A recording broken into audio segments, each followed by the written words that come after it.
So, against all odds, it turns out that somebody wants to know how I make these things. The troll signs for Homestuck. And how I make them like crisp and cool. I guess. This is not going to be a very good tutorial because I am not used to these things and I'm not a good speaker. And English isn't even my first language, but you know. Uh, so, yeah, forgive me, it's not going to be very good, but I'll try to explain.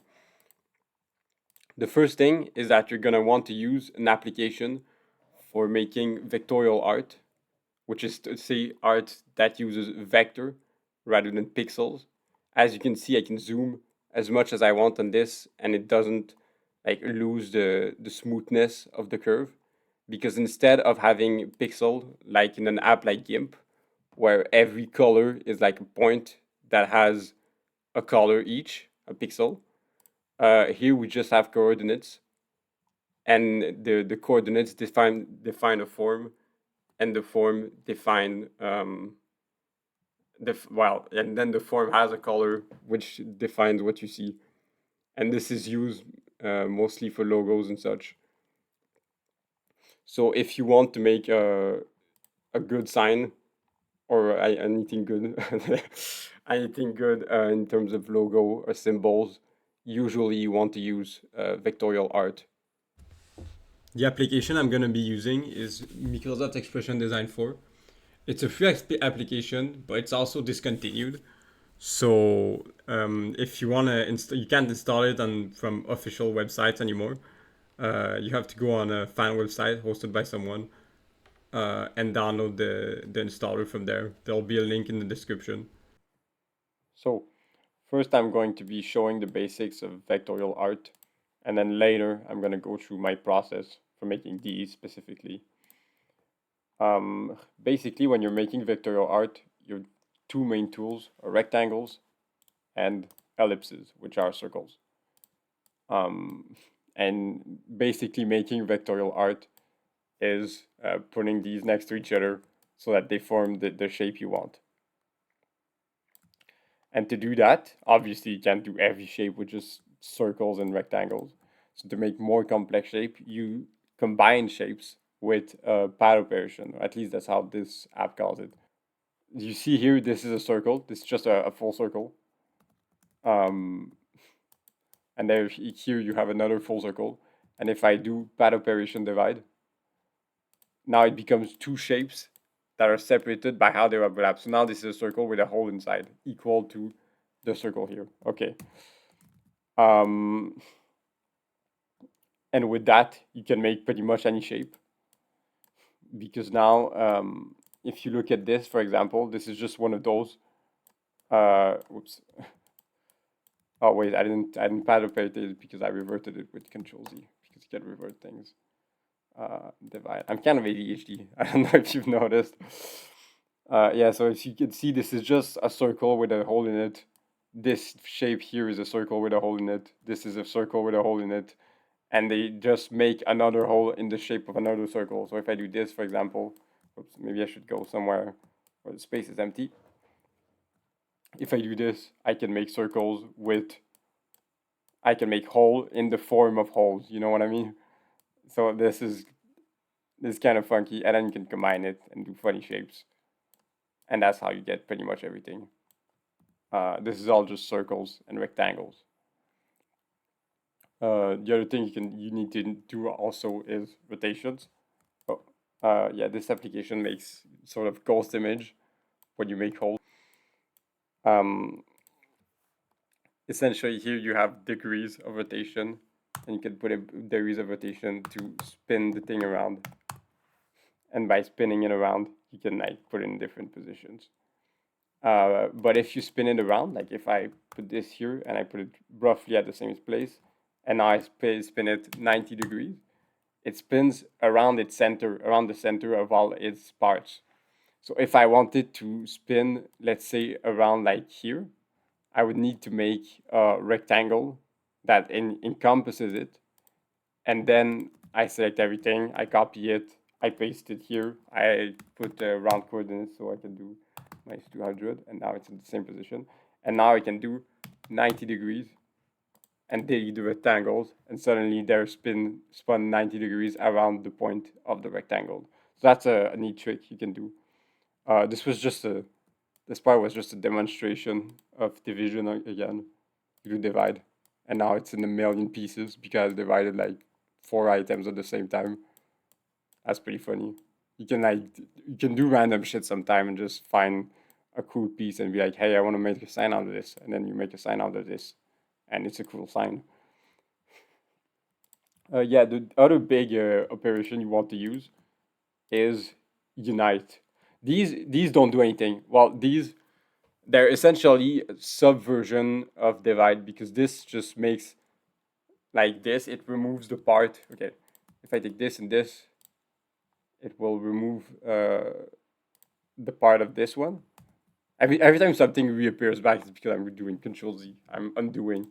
Anyways, but essentially you can just do divide and then remove the parts you don't want, and it's the same thing. So mostly this you don't use, this you don't use, and intersect, it's also just taking the parts that are overlapping between the two.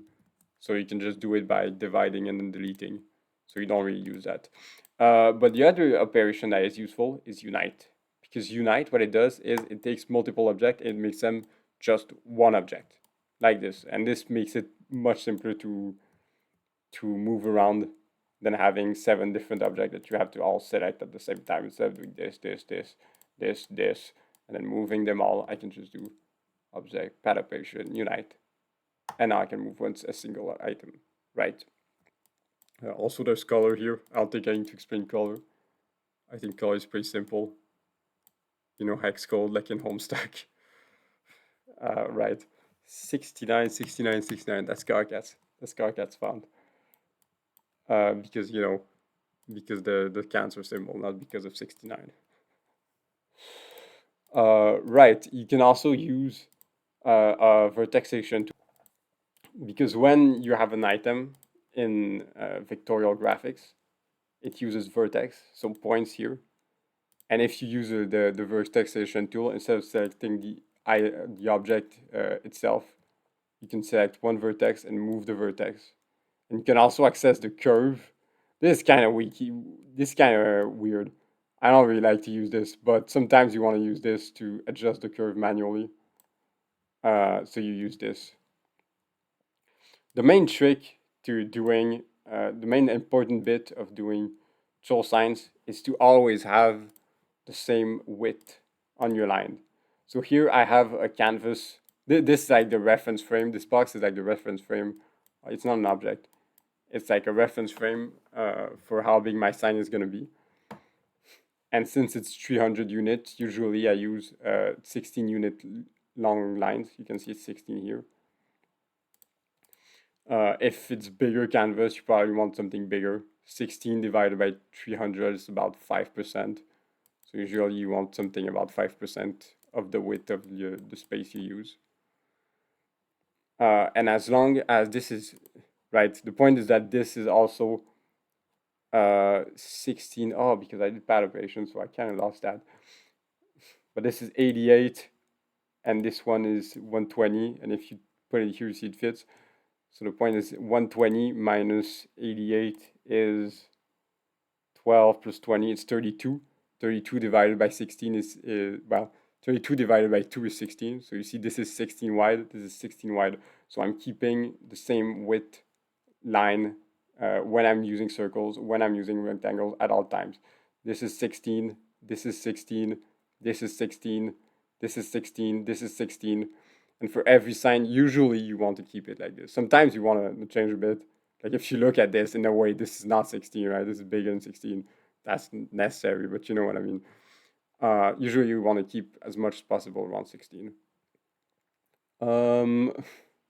Arrangement, yes. Okay, so when you have multiple items, some are in front of others, some are behind others, and you can move them around by using the arrange function, which should be in every application, to put any given item behind in the list or in front.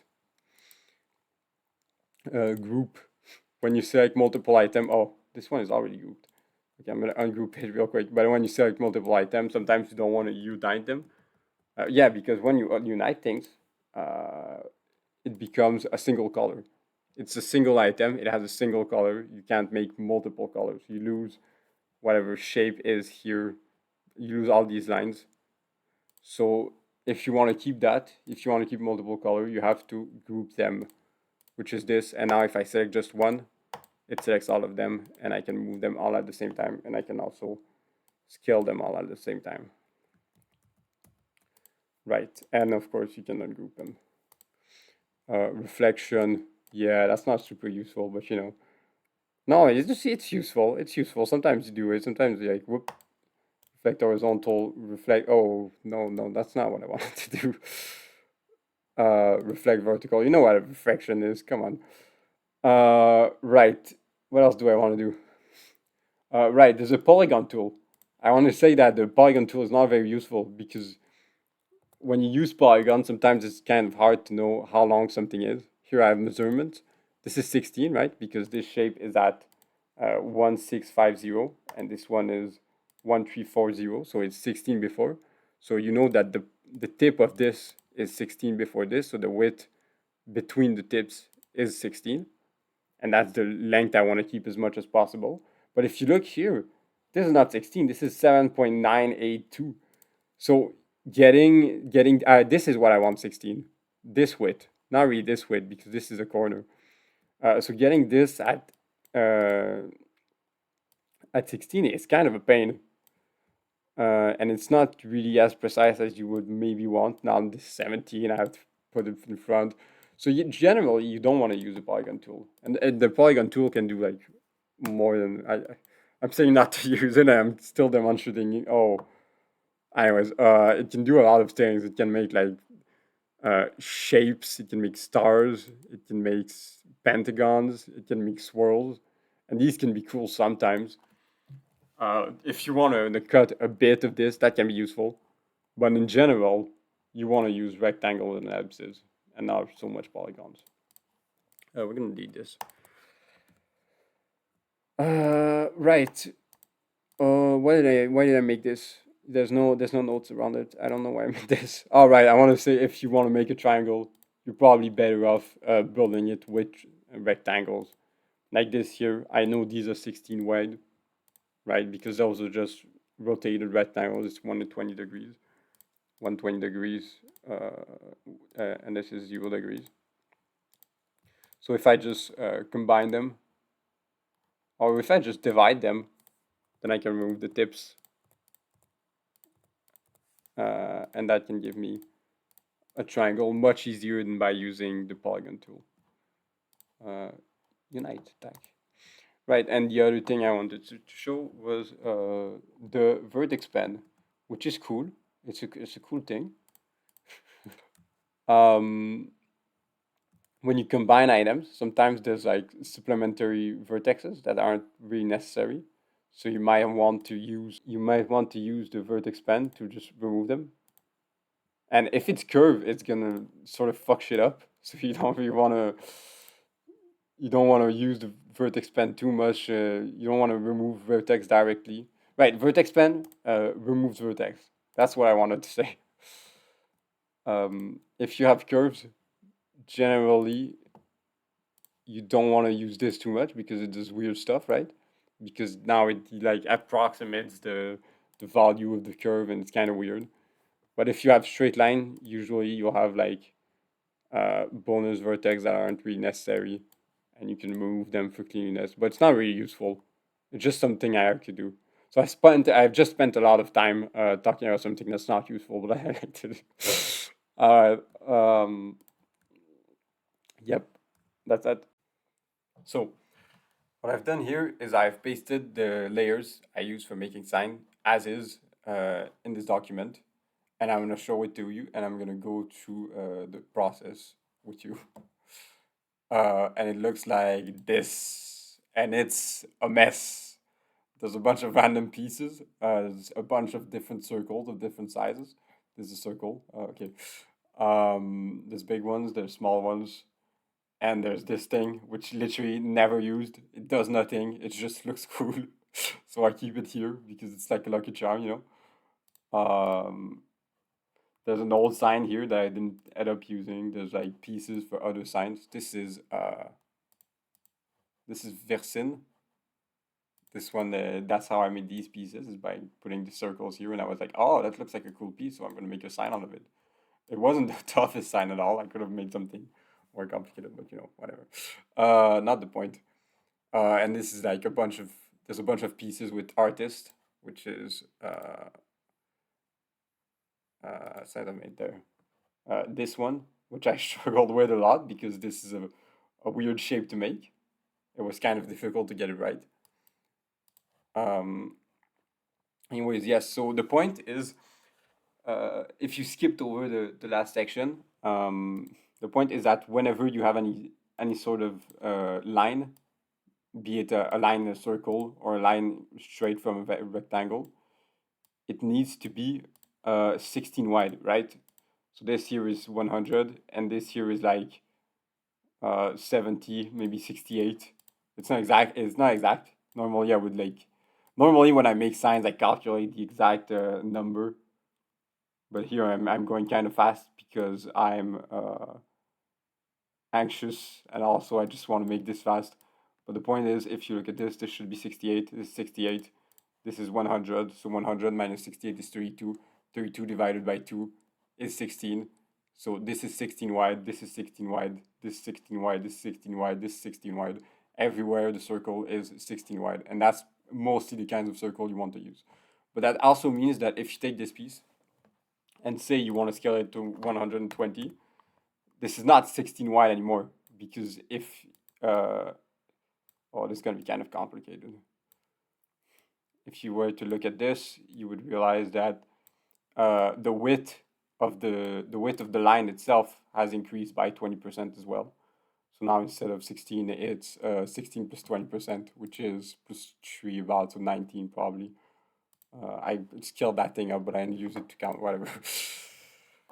Right. So basically, I just have a bunch of curves here, which I've made by making a lot of sign. And every time I keep a piece of the curve, and I just copy it when I want to use it in sign. So now I have like a million of them. And if I want to make a sign, I can quickly like grab something about the right height and spin it around and make whatever shape I want with that. Right. Here we have some shapes that are again just circles and rectangles, all of them 16 white. Right, and right. The bigger your circle is, the more the line is going to be straight. So if you use this, you have a line that looks pretty straight. It's still curved, but you know it looks kind of straight. So for example, for the Pisces signs, you want to use big lines because this is generally big curves. Okay, this is just a rectangle, but you know this one is a big curve. It's like a circle that would go like all the way here if it was full. This is also a very big circle that is cut into a small piece. Yeah, no, I was supposed to do a section about signs later. Okay. At the end, if you want to make a sinuous shape, yeah, okay, I'm gonna move this. If you want to make a sinuous shape like it here, for example, you can generally you alternate. Oh, whoops, this is big. Okay, this is below. But if you want to make a sinuous shape like this, for example, you alternate like this, like this. You alternate pieces that are going in opposite direction. Pieces of circles that are going opposite direction. You can have lines that turn faster, or wait, okay, have lines that turn faster or longer depending on how big the circle is. Also, so really, it's just selecting the length of the circle.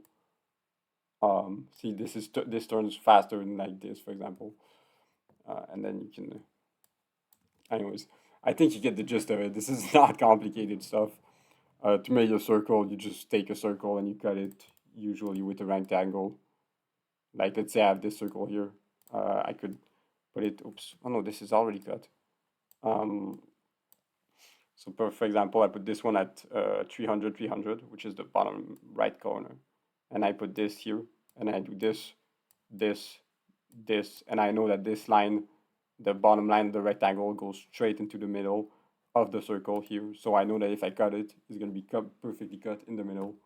So I can do tag tag, object, pad operation, divide, remove this piece that I don't need, and now I have two halves of that circle.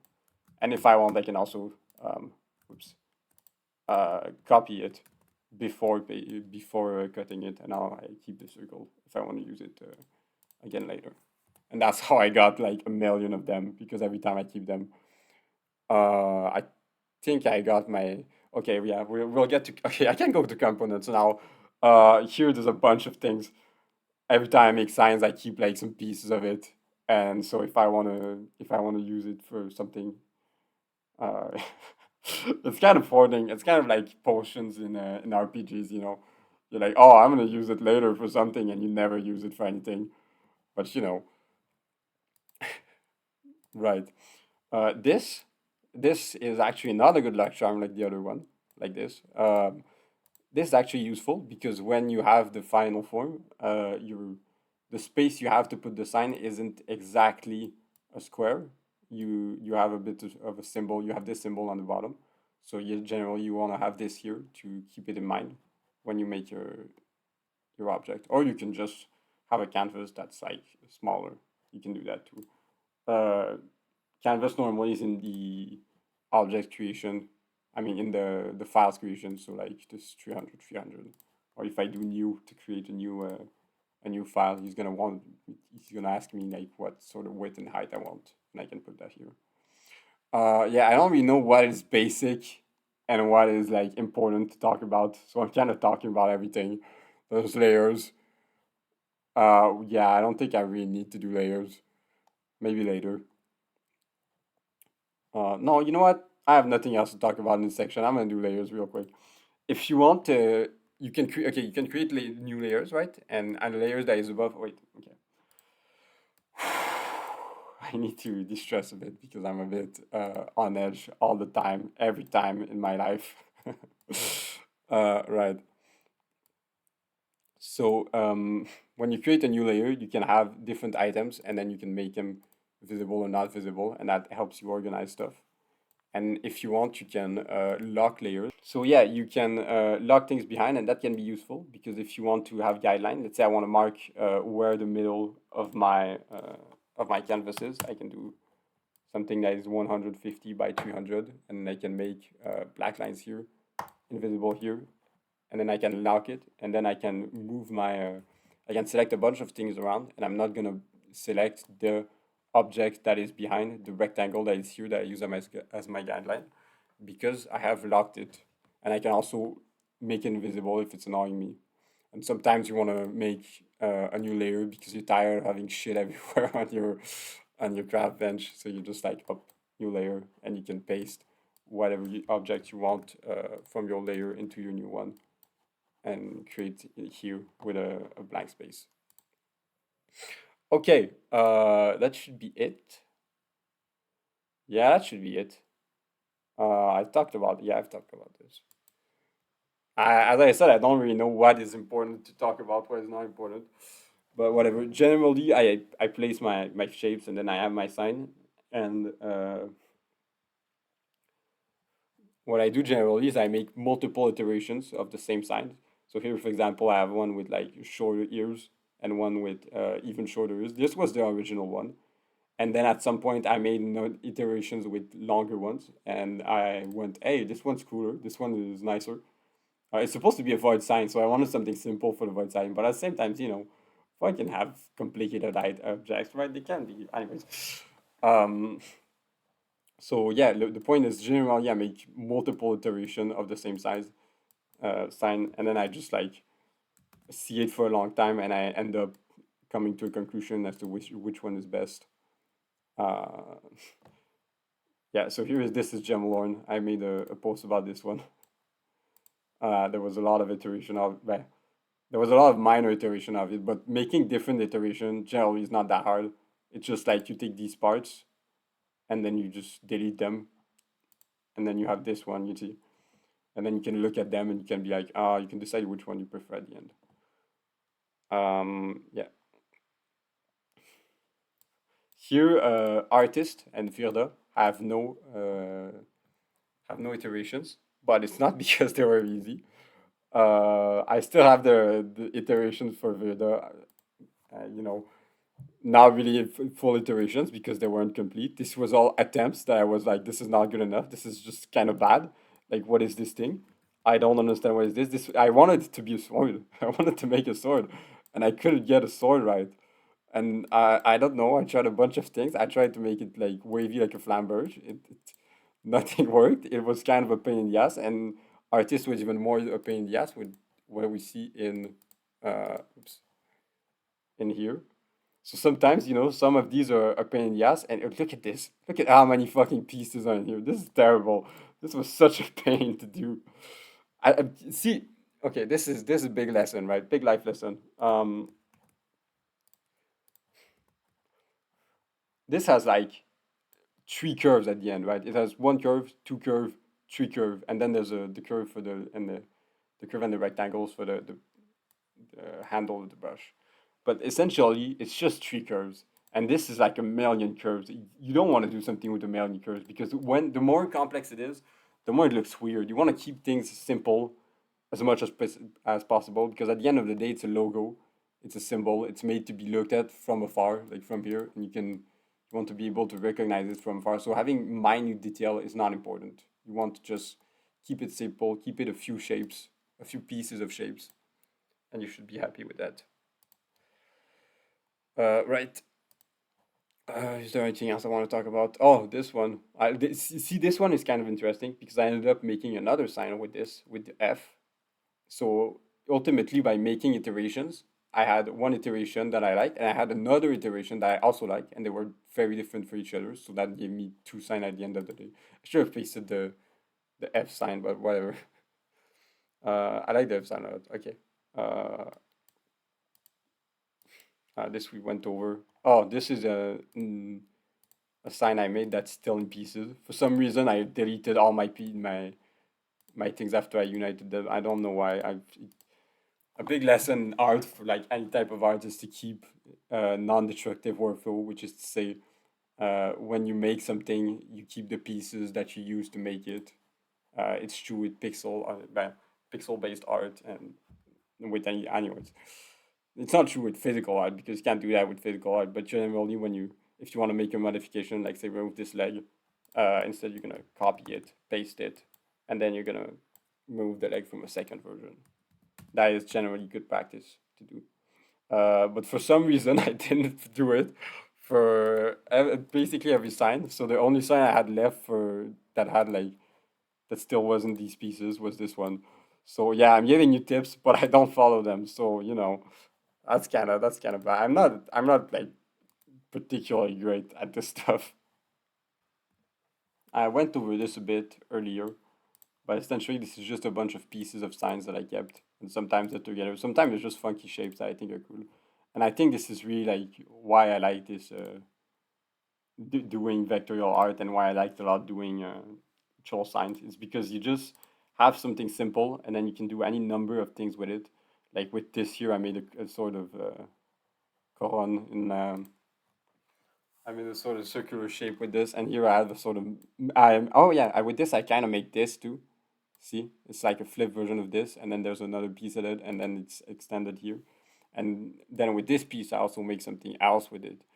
And every time you make a piece, you have like ideas for two new pieces, and then you make those two new pieces, and that gives you idea for three more pieces. Yeah, this is kind of interesting. Yeah, I'll talk about it now. This is not 16, right? I cheated on this because the rule is you always keep it 16 if you have 300 by 300 canvas. The actual rule is you keep it 5% of your canvas width about, right? Because that's what I calculated when I compared with these signs. Is that this is well, they don't really follow the rule all that well too. This is shorter and shorter, but the point is generally this is about 5% of the width here, and this is how you keep it looking good. But sometimes you want to break the rules. Sometimes you want to take a shape and you want to use these tools that are funky and weird, and I don't know what they do, and it ends up in Okay, it ends up giving you pieces like this that don't necessarily have the correct width, but they look good, and then you can make stuff that you like with it. So you know, like everything that's a rule, it's a rule, but it's not like a rule. You know, you can always break the rule if it looks better to break the rules. Uh, yeah, and I just honestly, I just kind of like looking at them. Sometimes I just like stare at them a long time. This is some of the pieces from Verda. Uh, so there were probably even more iterations that I just deleted because they were ugly. I know there were more iterations, not probably. And they were fucking horrible. And I was right to delete them because they were terrible for my eyes. Here you have a bunch. Well, anyways, yep. Moving on. Once I've made my sign, usually I use one of these. So for making the final card, I have essentially these placeholder cards here. And you get all the pieces from like different way. The font is Tiltium. I believe I found it on Homestuck.net. Or no, wait. Maybe I fucking inspected this and found the font by inspecting the website. Whatever. The font is Tiltium. You can find it by googling it online. Um, yeah. The color for this background you just use. Oh, I need to use GIMP because the color tool for Microsoft Expression Design doesn't reach cross window. But if you use GIMP, for example, you can go this, you can go color select, and you can go this, and you can pick a color directly from your screen, and then you have the exact hex code for this color, and then you can put it here, and you can see that it's not the same. It has one difference for some reason. I don't know. Maybe my current screen is darker today. Who knows? But yeah, so then you get the color from this, and you can put whatever text you want. Anyways, the point is to get these things. Essentially, it's just a sign. It's just a sign, and then I have a black square on top of it. And when I group it as an item, you don't see it because there's something on top of it, and that's how you get it. And then you copy this, uh, and you copy your sign on top of it. Usually, you want to everything you do in vectorial art generally, I think you want to have the same. You want to have round positions, so like stuff in fifties and zeros and hundreds, because that makes it easier to count stuff mathematically, or just put stuff at the same distance from one another. So now that this is here, I should make it a bit lower because this is now this is at the same height of this. So now I can take this and I can do there's like zero Giants. What did I use? Right, I have not a good memory. This is not even stress from the tutorial. This is just me having a bad memory. Yeah, so this way you put it through sign. Oh no, you don't speak French. 2515, and then you can put every other sign at 2515, and you know that they're well aligned. They're aligned the same way with the background. And generally, when you make any sort of sign, uh, you want to keep stuff at round coordinates because it makes stuff easy to count. I don't know what layer I'm searching for. Once you have your image, you want to select essentially every object that is part of your image and not select the others. And then you go into File, Export, and here you have essentially two options. You can export it as an SVG, which is the format that keeps the vectorial points and keeps the image as a vectorial image. But then that's kind of harder to use in online and in many contexts. You want to use that more for like a video game or maybe a website. And on the other hand, you have PNG, which is just a normal image with pixels. And you choose your resolution and then you export it as a PNG image. And this you can use much more easily online. So generally, you want to export this. When you save an image, saving is different from exporting. That's important to keep in mind. Saves it as a .design file, which is to say, with all the layers, with all the nuance, with all the everything you've done in this document. Right. So it's not so much an image as it is the canvas on which you're building your vectorial art. So when you want it as an image, you want to export it. Right. The last section I wanted to do is look at signs because this is interesting. This is more this kind of more theory. Theory. Okay. So you look at signs and you can see that some of them have similitudes, similar pattern, and you identify this pattern, and you can that can inform how you make them. So, and this is opinion, right? So you could totally disagree, and that could be very cool. And I disagree with some of these. I guess I'll jump in right to it by saying the Ariel sign. They're all. Oops, that's why I pulled this up because I wanted to have sign classes here. The Ariel sign, they are vertically symmetrical, right? So if you want to do a faithful Ariel sign, you want to do it always vertically symmetrical. I think that's kind of boring, so I didn't do it like this. This is what I'm saying. There's rules that you can identify in each class of sign, but maybe you don't want to follow these rules. Maybe you want to break them. Maybe you want to break them like just as a matter of principle, like I do with area sign because it's kind of boring. I find it kind of boring having vertically symmetrical shapes all the time, especially when the gems also have symmetry, but it's not always vertical, so that's more difference. I think this is the better cast of for the symmetrical signs, honestly. So I chose to not have so much symmetry on area signs and just have a sort of vertical motion for all of them. I think that's what I don't know, but you can disagree and you can be like, hey, I want to have all my area signs vertically similar. And so if you decide that, you make every sign vertically symmetrical, and that gives them a, uh, a consistent aesthetic. Voilà. Yes. I'm gonna go down the list and find that consistent aesthetic for each of them, and I'm not gonna find them. I'm gonna say what I think they are for each, and this is probably the most obvious one. It's that they all have a circle in the middle, and this one is actually original amongst the others because the circle is a lot smaller than for any other, right? There's not really any other that has a circle in the middle that is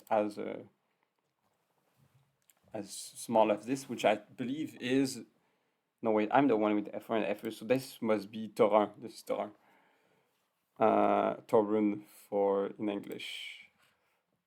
Probably it's all meant to be in English because Andrew Hussey does not speak French. Whatever. Yes, there's always a circle in the middle, and generally you want to have stuff that comes out of the circle, and that can be other circle. I think this layer here is all references. It's all the signs I think are better. It's my favorite ones amongst each cast, and I use that as reference for making other signs because I think a lot of them are sort of boring. Like this one and this one, you really need to have both. You need to have one that's a curve and one that's a line. You know, it's kind of. I think some of them are boring, so I just took the better ones and I took that as inspiration. I ignored the ones I think are worse. Yes, but if you want, you can do otherwise. Always. Um, so yes, the tours you want to have a circle and you want to have stuff that comes out of the circle generally. Uh, the gems are symmetrical, and often they're symmetrical. Oh yeah, right. Exceptions. I want to go back on tours. Sorry. Uh, Sometimes there's exceptions, right? And that's what makes an interesting sign. When you go here, see, you have different shapes. You have this one. This one is one of the cooler sign, right? But it's not really. Can I get it? Oh, I can't get it. This one is one of the cooler signs, but it doesn't really respect a lot of what the other one set forward. Like there's no other ones has points like this. No other ones has really like sort of. This one has wave like this, but this one is also one of the cooler. So I don't know. I think breaking conventions a lot of times is what makes your sign stand out. It's what makes it interesting. So there's a balance to strike between keeping the consistent aesthetic and breaking the balance to make it original, to make it creative. Right. And this here is the gems the gems always have symmetry in one way or another. Here there's a Gemini has vertical and horizontal symmetry. This one has only vertical symmetry, not so much horizontal. This one vertical, non-horizontal. Anyways, you see the point. The point is they all have a symmetry of some kind. And this kind of reminiscent of a Pisces sign, right? Because it has large circles, and it sort of has the same shape as Pisces itself. So that's always interesting to have a sign reminiscent of the of other ones. An exception to the rule, an exception to the gem rule, and a sign that I think is bad also is this one, the M. I think this one is bad. I don't know why there's just one M that disobeys the law of symmetry that's present in every single other sign that just shows this one is gonna disobey it, and there it is. And that I think that's kind of dumb. Uh, so yeah, I mean, sometimes so you don't like a sign, you can just ignore it. If you make your own sign, it's yours. You do whatever you want, right? So yeah, but this is just my opinion. I think um, now the cans get tricky, right? Because what is the consistent aesthetic in the cans? And honestly, I think before I didn't necessarily see it, but for making this tutorial, I thought of it a bit, and I think I see something here. I think a lot of them have twos, and sometimes they have threes. But I think the number two is like the consistent aesthetic here, because obviously Cancer has the two rotated bits of each other, two manacles in Homestuck lore. This one has two parts. This one has like two sort of holes. Oh, I can zoom in. Oh, right. This one has two holes. This one has like two parts. This is literally just a two. Two. You can see the two everywhere, right? And of course, if you say that, at some point you can look at the others and you can be like, well, this one has two horns. This one has two horns. This one has two horns, and like that's true. But I don't know. I feel like this one is always in like two separate parts, right? So that's the rule I try to, well, I don't try to respect it because I don't realize before now. But and I didn't make a lot of can signs, honestly. But if I made more can signs, I think that's the rule I'm gonna respect. Generally, you want to have it, you want to make your sign in two parts, right? You want to have maybe one sign and then another one that's rotated or that's mirror. Or perhaps you want to do a sort of overarch and then a smaller arch inside. Yeah. And what's two parts is kind of up there for debate, but I think that's cool. This one has like the little sperm and then the stink at the top, No, it's a cool sign. I shouldn't mock it. This one is tree, right? This I need to stop talking about Can, but this is tree. This is tree. Uh, this is kind of tree if you want because there's two tips and a ball. So maybe you can see trees in there too. Like I don't know. It's up to you, honestly. I'm just saying what I think, and sometimes what I think isn't very smart because but sometimes it is. So just, you roll the bones, roll the bones.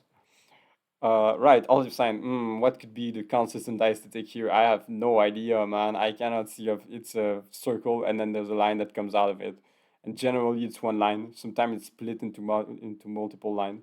And actually, for making this tutorial, I realized for one of my sign, this one doesn't obey the rules. So this one is kind of bad, actually.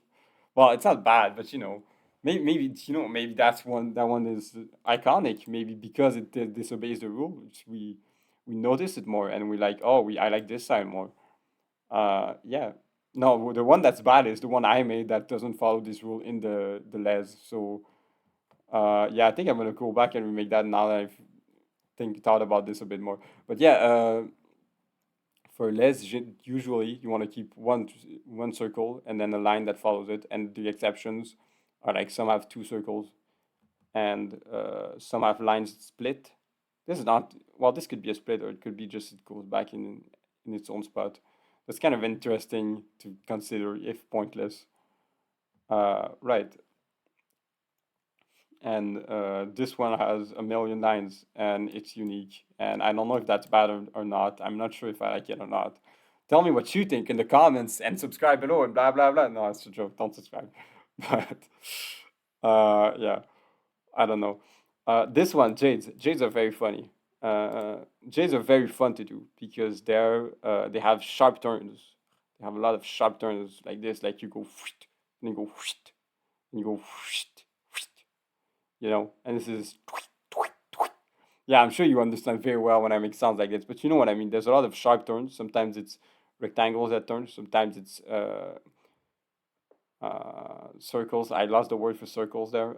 Anyways, sometimes it's like a round turn, but it's also, you know, this is sharp, right? This is, you make these by right. Okay, I'm gonna go in a. It's gonna be easier to explain with this. Uh, you make these, and you can, for example, make something like this, and this is how you make a spin, something that looks like a spin, right? That we're gonna use for well, that you're gonna use in Capri, in the Capri signs, right? Because they have a lot of swirls like this. But if you want, you can also gonna move this. You can also take this. Okay, I'm just gonna straight up spin it 90 degrees. This way it's gonna be pretty, and you're gonna see what I mean. And then I do pad operation, divide, and I remove the tips, and I have a shape that goes tack tack, and it does a sharp swerve, right? Or even I can keep this, and I can keep this, and I can do a sharp swerve like this. And I think the Veer have a lot of these, and the Veer are very cool for that. I like to do them a lot. They're very fun signs to make, and they're generally, well, they can be hard, but they're not that hard, so you probably like them. Yeah, there's a lot of diversity too. Like you see a lot of different shapes. You have sometimes that sharp turn comes in the form of having a curve and then having a different curve that suddenly springs from it. You know. Yeah, and sometimes you have pieces that cross. I don't think I made anything with pieces that cross, but you can. Yeah, that can be something cool to explore too. Uh, liberals. Damn liberals. Right. Yeah, so these are like almost always in two pieces. Um, they're almost always in two pieces, and they almost always have some sort of large curve. That's the prime part of this of it. Well, not necessarily a curve, right? This is a triangle. Uh, this is a triangle. This here you have a circle. This here you have a circle. This here you have a curve. This here you have a curve. Here you have two. But you know, often there's just one singular major piece. Well, not necessarily major, but you know, there's a singular piece that turns or that swerves, and then, well, maybe not. I don't know. You can make your own decision, but you know, there's a coherent aesthetic. There's often an underline to them. So if you want to make a sign and you think it's not that good, or it's missing something, or it's missing that iconic teal aesthetic, if you add an underline to your sign, that can add the teal aesthetic pretty easily. So yeah. Now the Cobalts. First of all, I refuse to call them blue signs because that's a dumb name. These guys are blue. This is the Cobalts. So the Cobalts. One thing that this is okay. I'm gonna start by the main one. The main one is they have a lot of sort of paired lines, right? Like this is one line, two line, three line. They all go in the same direction. This is one line, two line. Not the best example. This is one line, two line, three line. One line, two line, three line. One line, two line, three line. This is also an M, so also one line, two line, three line, one line, two line, three line, four lines, and then you have, yeah, this I'm gonna talk later. One line, two line, three line. You see what I mean, right? There's always a certain number of vertical lines, and that's kind of cool. That's kind of part of the consistent aesthetic. But something else, well, obviously there's the arrows, right? You put arrows on top of it, and it's like, congrats, you have a cobalt sign. But the other thing I notice is there's a lot of disrespecting of the rule of 16. So, well, which is not the rule of 16, the rule of 5%, that's how I should call it. But the point is, there's a lot of times where, like here, this is super thick part of the symbol, and this here also is a line that's like thicker than the others. I don't have it in here, but and that's kind of interesting. So if you want to mess around with breaking the rule of 5%, Cobalt is probably a good one. It's part of why I chose it for this sign. And the other one that's also based with this piece. Because I think it's cool to pick the line of 16 with it. Also, because these are M's, the curve isn't exactly like a normal circle curve, right? If you do, I'm going to demonstrate it in the bench. If you do this, and you take one rectangle, you put it here, and you put one rectangle and you put it here. That's not an M, right? That's not the M shape. To make the M shape, you have to like kind of bust your ass making a special kind of curve, and that's actually trying to do that I came up with the shape for Scorpine. I never really did succeed. It's kind of a pain to do as a shape, but yeah, that's part of the aesthetic. So if you're better than me, you might want to attempt this challenge of making these sort of M curves that are kind of a pain to do. Yep. Next one. Next one's Indigo sign. Oh yeah. Also, this one also have the pain in the ass curve, but I don't really use it. Right? They use it uh, for the normal Virgo sign. They use it for the one next to it, which should be a heart. It's Verlo. Um, but other than that, they don't really have any fancy curve. It's just normal curves and sharp curves. So personally, I don't really want to use those in a Jade side. So Indigo, the gimmick of Indigo is pretty clear. There's always an arrow. There's always an arrow somewhere, and sometimes it's hidden, and that kind of makes it fun to theorize. Oh, there's not an arrow in this one. Some of them don't have arrows, but they still have sort of an arrow feeling. But you can theory craft some pretty fun arrows with these. I have pretty fun arrows in one of my signs that's here. This one, the arrow is like kind of hidden here, and one of the discarded iterations was even clearer because the arrow was this way, so you know it's this. Oh, and there's of course an arrow here. But I ended up discarding those because I thought it looked worse than this, which is supposed to look like a wand, like an orchestral wand. So I think having the anyways, not the point. The point is, there's always an arrow somewhere hidden, and sometimes it's very not necessarily looking like an arrow. Like here, this is sort of an arrow, right? That points bottom left. And here you have two arrows, and here you have an arrow, and then you have an arrow that's split in two.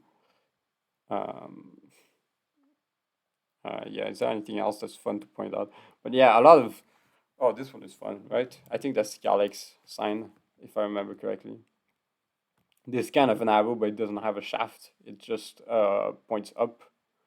So for hiding an arrow in your sign can be very fun. It can be a fun experience to do. So yeah, and it's pretty easy to get a cohesive aesthetic with these to make a sign that really looks like it's an indigo sign because you know you just put an arrow in it and it's pretty much an indigo sign. And this one has nothing to do with it. I don't know why they put this in indigo. It could have been a Ver sign, but I guess they didn't want to put in Ver because Ver sign are actually good. Anyway, I'm gonna stop complaining. These are tough. These are pain in the ass. These are pain in the ass number two. Are they pain in the ass number two? Yeah, they're pain in the ass. They're pain in the ass number one, man. These guys are the worst. They have loops everywhere. You wanna do loops.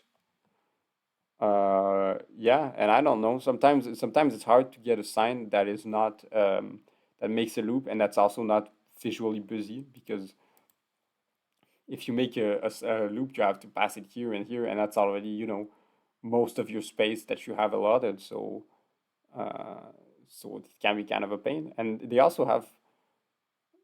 Is it fair to say they have bars from other signs? That's kind of fun to think about, right? I don't know if I would go that far, honestly. I think I like this is Marvel's sign. Marvel's sign is very good because it has two loops, man. But it doesn't have two loops, but it managed to put a lot of stuff in a very small space. I think this one is very good. Right. Whereas I think Pretzel is not very good, and I think Penis is not very good. Those two are not good signs. Right. But these are purple signs who make loops, and they're kind of a pain in the ass to make. This is violet signs. This is probably the most fun one because essentially it's disconnected pieces and sharp edges. So sharp. sharp pieces like this is just rectangles, and making rectangles is a lot less of a pain than making circles. So you're happy to have that. Um, and you can get really abstract and creative with it. And so I like these a lot. If you wanna make signs for fun, I recommend having violet signs among the first because it's a pretty fun time. You can get very creative with it. There's a lot of possibilities. Okay, moving on. Finally, fuchsia sign. This one is mine. Piro, my favorite one of all the signs because it's mine because it was assigned to me. Thank you very much. I have it here. I'm a bit of a narcissist, just a tiny, tiny bit, not much. It's right in the middle because it's beautiful, it's magnificent. But the point is, they all have big circles, right? If you look at this, if you try to see what the circle is for this one, I don't know if this is a continuation of this circle. That's kind of interesting. You never know this. Um, and if you look at what the full circle would look like, it would look like something like this. Actually, I think that's two circles. I think there's like a circle here, and then there's a second circle that goes from here to here. Uh, maybe. Don't quote me on that, but maybe do quote me on that because I'm right sometimes about stuff. Right. So, anyways, these are very big circles. If you were to take the full circle here and assume it's of one circle instead of two, it would be like big like this. It would be bigger than the canvas. So generally, this is how you make pieces sign. You take a very big circle and you cut a small part of it, and you use that like you would use essentially a straight line, right? And you make iconic signs like these. This one doesn't have that big circles, but you know, sometimes there's rule breakers, right? And all the rule breakers are those that make it fun. So never forget, like this one has an arrow. This one has an arrow like an indigo sign, but it's a fuchsia sign. And this one has a cross. They have cross. The purple one have cross. I forgot to mention that, but the purple one have cross a lot. But I personally I don't really like the crosses. So you know, you can exclude it if you want. I know that Lay has a cross as well. So you know, why do some have cross? This one doesn't have cross. It has like bars, but that's not. Oh wait, no, this one has cross here. Damn. And so that's also the two, but let's not think about that. Right. So the point is for future sign, generally you want to keep it symmetrical in some way. It's not symmetry is not priority number one, but you want to keep it relatively symmetrical, and you want to use very big circles. Um, right. So that's how you make pieces sign. Uh, Finally, the last thing I want to showcase, it's not anything to do with Vectorial Art. It's just a text file. On the website, every oh you don't show me these like I want you to show me. Okay, shows me these how I want him to show me. Every sign has a title, right? So arrow, sign of the lost, Arus, sign of the wanderer, Turkon, sign of the gratified, etc. etc. There's a ton of them, and all of them are different from one another. So if you want to keep that different from the canonical ones, I have a file here with every sign and their title that I've copied by hand painstakingly, and it'll be in the description if you want to use it to make sure you're not overlapping your sign's title with canonical signs. And the whole point of this file is that you can press Ctrl F to open the search window, and then you can search whatever you want. So you can search, is there a sign of the escapee, for example, and you will find it there. And you can search gratified. Wait, no, there's supposed to be a gratified. Okay, there it is. Sometimes you have to click twice. But yeah, use the search function of basically any text editor application to find it if the word you're searching for is in this file. And if you don't find it, you know that it's not amongst the canonical signs. And then you can use that for your own custom sign if you care about not overlapping with the canonical sign like I do. If you don't, then ignore it. There you go. That's it. That's how you make these things. I said all that I could. I hope this was useful or even just usable. But yeah, goodbye.